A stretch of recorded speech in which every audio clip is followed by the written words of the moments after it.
En Sierra Leone, quelques 3 100 000 électeurs étaient appelés aux urnes mercredi 7 mars 2018 dans le cadre des élections présidentielles, législatives mais aussi communales. Pour la présidentielle, qui est le scrutin phare de cet événement politique, 16 candidats étaient en lice pour succéder au président sortant, Ernest Bai Koroma, qui a terminé ses 2 mandats conformément à la Constitution. Parmi ces candidats, 2 sont classés comme principaux favoris, Samura Kamara du parti All People Congress et Julius Maada Bio du Parti du peuple de Sierra Leone, autrefois chef de la junte de 1996, qui rendit le pouvoir aux civils.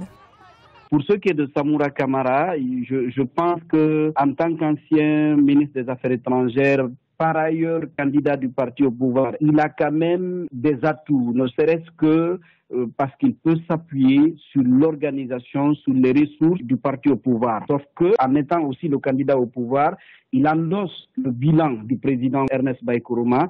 Or, dans ce bilan, il n'y a pas que du positif. L'opposition aussi, particulièrement Julius Maada Bio, peut aussi compter sur quand même une certaine aura que l'opinion publique a de lui. Cependant, 2 nouvelles formations commencent à gagner du terrain. La grande coalition nationale de Kande Yumkela, ancien directeur général de l'Organisation des Nations Unies pour le développement industriel, et la coalition pour le changement de l'ancien vice-président Samuel Sam Sumana. Si leurs chances de victoire sont plutôt faibles, ils pourraient en revanche être décisifs lors du second tour. Kande Yumkela, comme Samuel Sam Sumana, peuvent être très déterminants, notamment dans l'optique du second tour pour départager Samura Kamara et puis Maada Bio. D'autant qu'en Sierra Leone, il faut avoir 55% des suffrages au premier tour pour l'emporter. Et dans cette configuration-là, c'est pas évident que l'un des 2 principaux candidats récolte ce suffrage-là.